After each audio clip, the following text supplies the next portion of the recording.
to John Breed, his trainer, earlier this week, and he said that they moved Jim to Belfast from Breed's own gym because his ring was too small, and that was a sign of their tactics which has been played out here, that Mccloskey was going to use the ring, was going to use those defensive skills to try to force Khan to make mistakes and then exploit any gaps that he could find. But so far, he hasn't been able to do that. The defensive work has been good, but he hasn't been counting.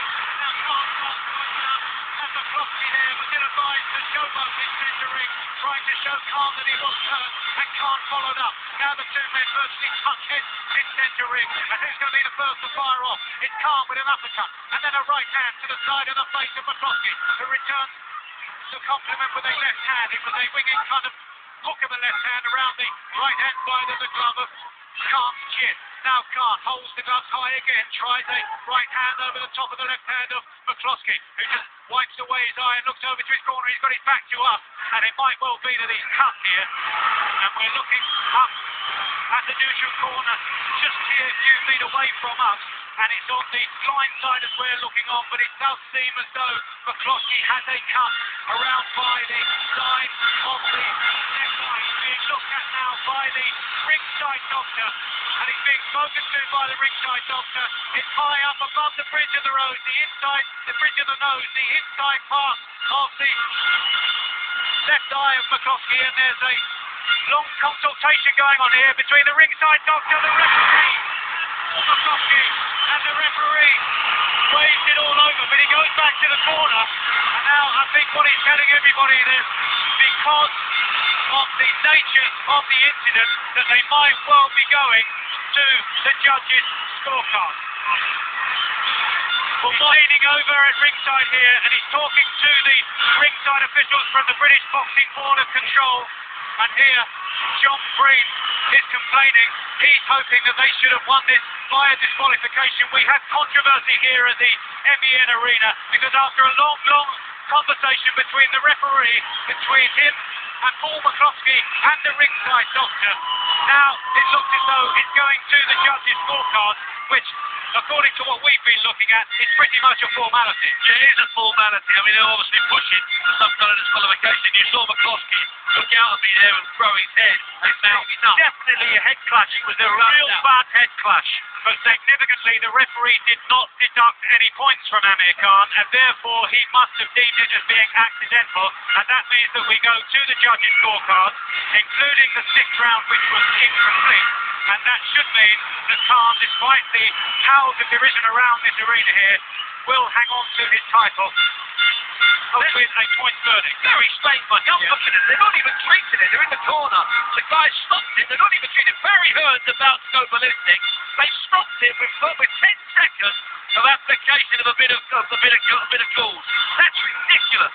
Angry words being exchanged here in the centre of the ring between Barry Hearn and Eddie Hearn, the promoters of Paul Mccloskey, and the cornermen of Amir Khan, Freddie Roach, the head of them, Michael Bale, his conditioner there as well, and the boos are ringing round this arena here. Not too sure that everybody knows what's going on here. It's very confusing. Francie McNichol here, Paul Mccloskey's manager and father-in-law, is as confused as anybody here. I think so. I think, Mike, here, what they're trying to say is that the cut isn't as bad as what they're making out.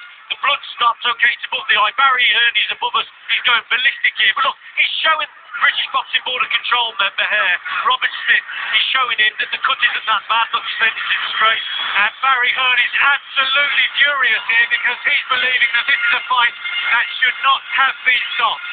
It's a cut that's on the corner of the eye leading towards the bridge of the nose, and Barry Hearn now showing it to Oscar De La Hoya, and Barry Hearn here is apoplectic. He cannot believe that his man's chance has been taken away. Unsatisfactory circumstances here for Amir Khan's latest homecoming, his fourth defence of the title, and the referee is trying to tell Paul Mccloskey, look, it's not my fault, it's the decision of the ringside doctor, but still Barry Hearn is pointing and gesticulating here. He is nothing short of furious here, and Michael Buffer, the MC for the evening, is waiting for the instructions to give us the official verdict, while the complaining and the arm waving and the shouting and the ranting goes on, and still we wait here for Michael Buffer, and this could be uncomfortable here because Barry Hearn is being pushed back to Mccloskey's own corner by his own son here, and by Mccloskey's trainer, John Breed. Barry Hearn is absolutely furious here. He thinks they've got the raw end of the deal here. Here's Michael Buffer. Nice position is advised referee Luis Babon that the bout would no longer continue because of an accidental headbutt and injury sustained to the challenger. We go to the scorecard, including the round in which the bout was stopped. All three judges scored the bout 60 to 54. The winner by technical unanimous decision, and still WBA point welterweight champion of the world from Bolton, England, Amir.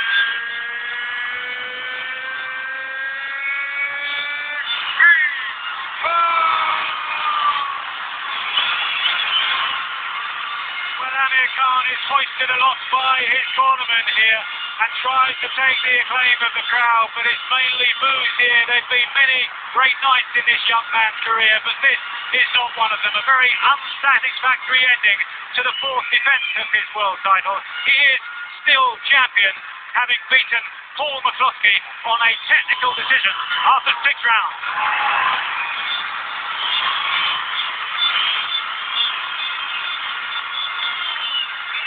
Mike, the still interesting thing is, look at Amir Khan's face.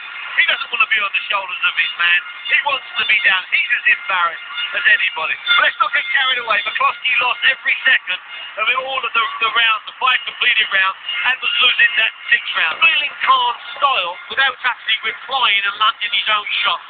Now, who knows? That may have been his game plan. That's what they'll say. Yeah, they'll say exactly. That's what they'll say, and they'll say that they were planning on coming strong at the end of the contest. But the way he was going, the way he looked, I thought he was shook a couple of times in the contest in that round, and the round before he got caught with a good right hand. He recovered well, and he did a bit of clowning, but he was definitely caught. But it was just the negativity of his style that we didn't like it. We didn't like to see it, but they'll say that's part of the game for us. And Khan has made his way over now to the blue corner, just a few feet from us, to commiserate with Paul Mccloskey, who just tapped him on the shoulder as if to say it wasn't your fault.